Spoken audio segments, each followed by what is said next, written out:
Right, well, hi guys, and welcome back to Kit Car Direct and MK Sportscars. I'm going to talk you through, if you've been tuning in before, the RX-5 140, but it's the automatic build.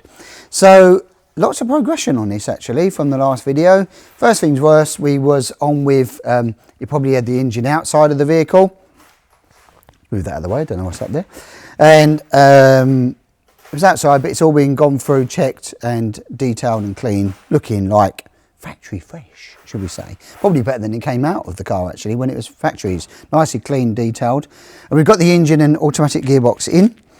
And then we're on with front end in, front end on, steering rack on, rockers, suspension, headlight brackets, headlights, front indicators we have them here mounted under to comply with the IVA specifications. All of that's been done. It's all had new bits on it, the alternators, the belts, all refreshed in that sense. And then things like the cable here, this has been done. This is your accelerator and your kickdown cable because it's automatic gearbox. So you have to have that when you press it, it launches through the gears and kicks down. Steering column, steering, all of that stuff is in. Under here, we're just putting in those in, finishing off with the brakes and stuff. Bulkhead panel lining up. And then obviously the big stuff is the body panel. So side panels fitted. And riv nuts gone in for all the wheel arches have been pre-fitted with the riv nuts that we've got here. Rear tub, roll bar, that's gone in. And then we move round to all the rear ends pretty much buttoned up now in the sense of diff, drive shafts, all the brake system, brake calipers, carriers, cross-drilled and grooved vented disc, solid discs, cross-drilled and grooved though, all brand new components in now. These have been refurbished, new bushes, all that's been gone through. So yeah, that's in. Fuel pump system. Here we use the original Mazda. I know a lot of you have seen this before, but it's just to show you the system here. And then we've got to do one more line, obviously the blanking off here is the fuel line for returns and stuff. But yeah, fuel pumps in. Rear wing's been fitted actually on this side, but the other one's there ready to bolt on, but we've got bits, just easier access at the moment, that's going on. And then we're on with gearbox mount to finish off, drive prop shafts in, handbrake lever, and then obviously mounting up the linkage for the gear, I'm going to say gear stick, I suppose. It's not a gear lever, is it? Because it doesn't change gear like a manual. So yeah, that's got to be finished off and mounted. So quite a bit going on. Got the wheelwood upgrade on this. Got the wheelwood brakes on the front. Plenty of stopping power. Vented with a 256 and plenty of stopping power. Cross-drill and grooved on these. Plenty of stopping power. This is more than ample for this weight of car. These come in 560, 570. In fact, with a roll cage, probably 560 near a kilo. So not a heavy car by any stretch of imagination.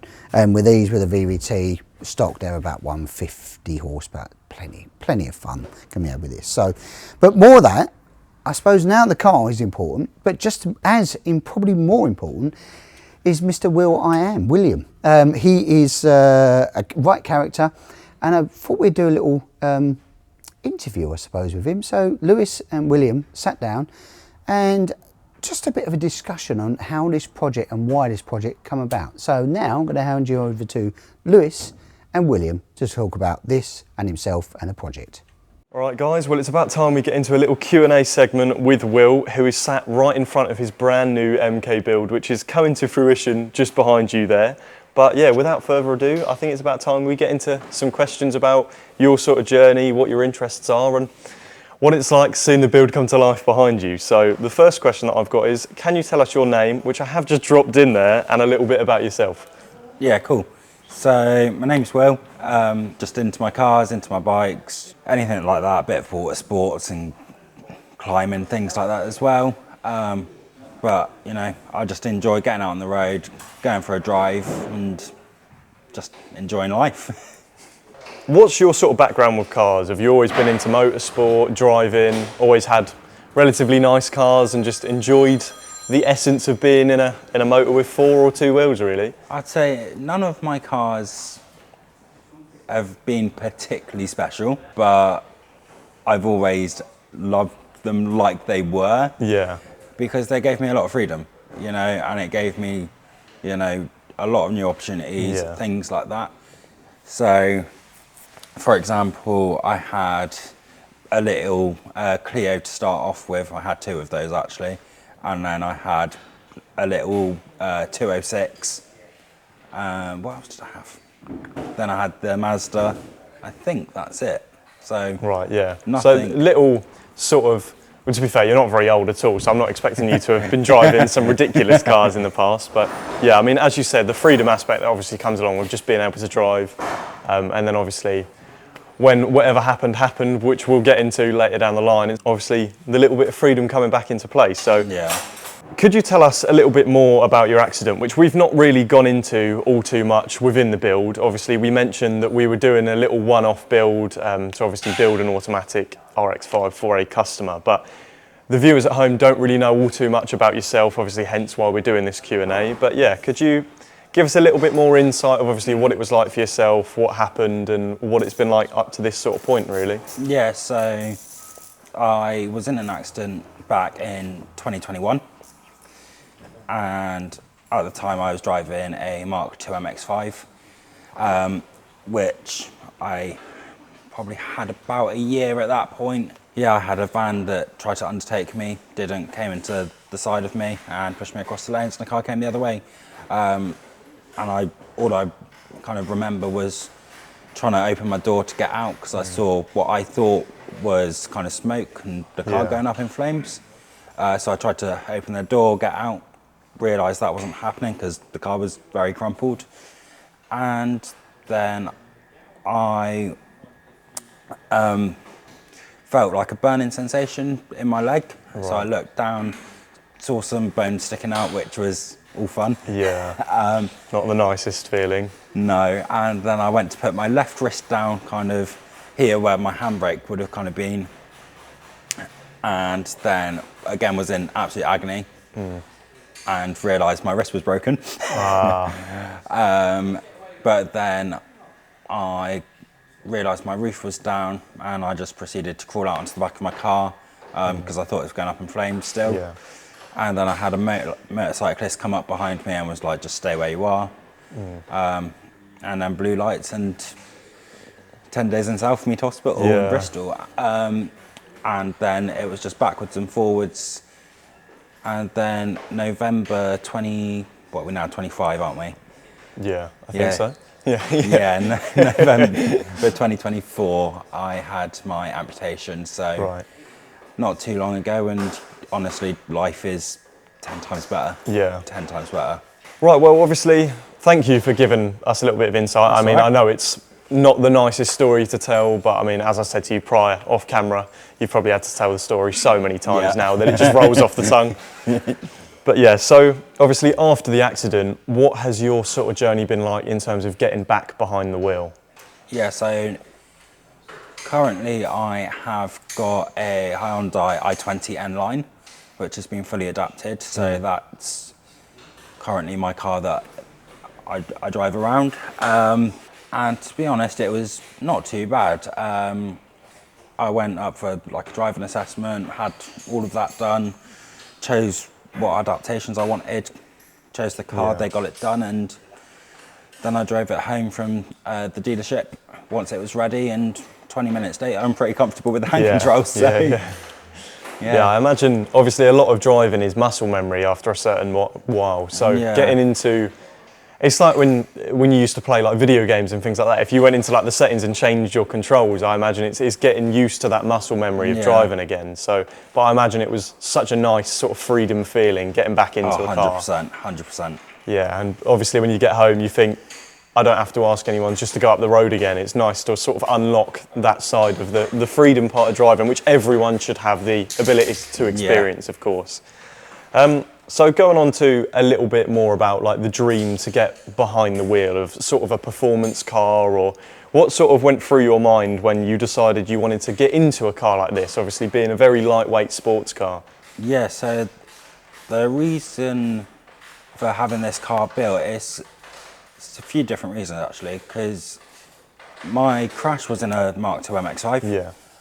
I absolutely loved that car and I wanted to keep driving them. Yeah. The problem I had is I didn't really want to jump in another MX-5. Yeah. So it was kind of kept doing research, and it was like, well, I could get the engine and still have a part of it and put that in a different car. Yeah.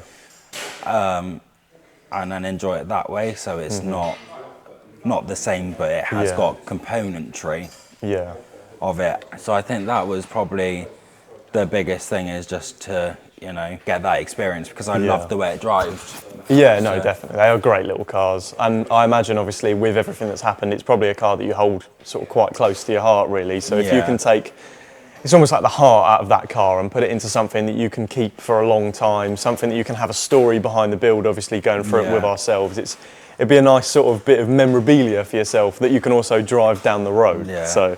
And then there was another bit which was quite cool, because my old number plate on the MX-5 was S331KLX. Right. And now I've managed to get it one digit different. Yeah. So I'm tempted to get that put on there. Yeah, definitely. Well, just reading the next two questions, they were, what made you choose MK Sportscars for the build, and why the RX-5 model specifically, which you've basically just covered in that prior question. So the next question is a little bit more psychology based, obviously, after the accident, and that's, did you have any hesitations about whether something like this would be possible, obviously with a manufacturer like ourselves? I think in some ways, yes. I always there's a part of me that thought it would be possible, but there's also a part of me that was kind of like, if they don't do it all the time, they're not going to do it. Yeah. So yeah, it was definitely a pleasant surprise when you guys said you were all happy to do it, which was really cool. Yeah, I think I understand from your perspective, obviously I can't see it from exactly being in your shoes, but a lot of businesses have a sort of commerciality perspective instead of doing sort of one-off builds and things like that. But obviously the nice thing about what we're doing here is you're the first customer in this specific situation to come to us and ask us to do this. But I imagine there's probably a number of people which have been in a similar situation to yourselves, which has had those hesitations and has stopped them from potentially looking further down the line of getting into a sports car. Purely from what I mentioned before, because a lot of businesses probably would shut the door on it if it's going to be a lot of research and development. If it's going to be extra work and exactly, yeah. Right, so going on to the next question, what role has driving played in your recovery or independence, especially after the accident? I would say a decent amount. Yeah. I would say I don't necessarily enjoy it as much as I did. Yeah. But I still enjoy it. Yeah. I enjoy the freedom. I love going to explore new places. So that's really cool. So I think this will be a really cool one to take to car meets, go to different places, look at different cars, that kind of thing. So I think that will definitely help. Yeah, 100%. Well, obviously another thing as well, prior to obviously having the accident in a car, you already had a driving license and things like that. So you experienced the freedom prior to obviously the situation happening. So it's more of like opening the door again, more so than I'm just opening the door. Like if you was obviously born in the situation, it would be a bit different, I suppose, of just stepping into the driver's seat as such. Right, so a little bit more into the car. Nicer subject, definitely. So obviously seeing it come to life behind you. But for anyone at home that hasn't seen maybe the prior episode talking about the adaptations and stuff like that, which we're actually doing to the vehicle. So what specific adaptations have we made to the RX-5 to make it more suited to you? Yeah, so the big one really is that it's an auto. Yeah. You guys have done some work on the chassis just to kind of fit the gearbox and that in, and a couple of other kind of little bits like that. And then we're also going to get hand controls put in. So it'll just be like a little lever, pull to accelerate and push to brake, or something very similar. And then that's kind of it really. So yeah, it's not a load of stuff to be done. It's reasonably simple, as long as people know what they're doing. What sort of reactions have you had from friends, family, obviously speaking to them about your aspiration of getting in this specific car and seeing it sort of come to life? They're all pretty excited, to be honest. I think Dad especially wants to give it a go. And probably my brother as well. But yeah, and then friends, they're ready to hop in and go for a bit of a spin. So. Yeah. Has the car changed the way you viewed what's possible, obviously post-accident, after obviously you almost like had to sit down with yourself and had to reevaluate what you think you should do in the next few years afterwards, and then obviously having the sort of doors open into getting into a build like this? I think now that it's kind of, I mean, sat there, like it definitely has kind of confirmed that it is possible for me. Where there was, I still had a bit of belief before that it was possible. Yeah. But that's just confirmed that belief now. Yeah, of course, yeah. So yeah, seeing it come to life is obviously, well, it's just with any build, whether we have sort of factory builds, anything going from idea to reality, it's nice to see it sort of go from a thought in your head to something you're sat in front of right now and soon to be sat inside. Yeah. What sort of advice would you give to someone with a disability that still wants to chase their passion for cars? Yeah, so I reckon the big thing is if you have got a family network, friend network around you, then talk to them, get them to come to meets with you, get them to go where you want to go, you know. Go and buy them a coffee when you're out and you're good.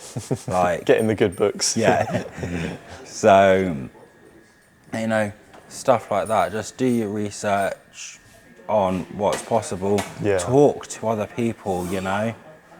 Other people that have got their own things going on. Whether you talk to them at hospital or at a disability event or whatever it is, there's people out there and they will talk about it. Yeah. Like, and you will find someone who knows someone somewhere. You'll get a number and you're good to go. Who you know, not what you know, isn't exactly. it? Yeah. So, I mean, I went to an event the other day, and this was a kayaking, stand-up paddleboarding, lots of different kind of watercraft event. And I was talking to someone there, and they gave me a list of so many things that I'm just looking at it, I'm going, I didn't realise I could go for half of these things. And it's absolutely crazy, like, you know. Yeah, and without having that conversation, obviously you wouldn't have known maybe so soon. You may have sort of found out in trickled like information later down the line. But like, I had absolutely no idea, and there are people out there that will just go, there you go, you know, and give you that information. So just don't hide away, get out there and do as much as you can and just build yourself up slowly. Closing in on the question side of things now, I know you're probably sick of me asking you questions, but if you could go back and tell yourself something just maybe the night after the accident, what would that be? Just almost like a truthful voice in my head. Like, there's lots of people out there and they might have experience with people going through the system and dealing with those people.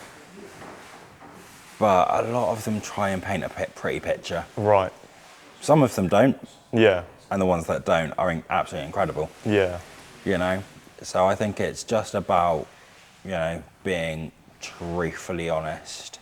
And just saying, you know, you're going to have tough days, but you're going to be able to do this stuff at the end. Yeah, exactly. Yeah. You know? So I think that's probably...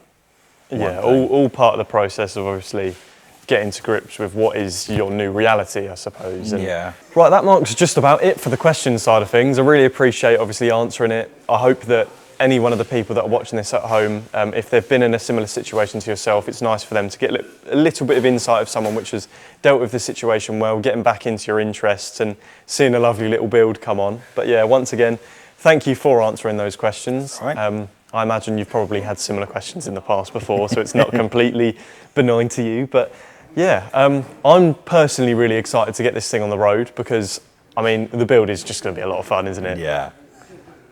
Very excited. Definitely. But once again, as I mentioned before, I'm just excited to see your reaction once you come back from driving it.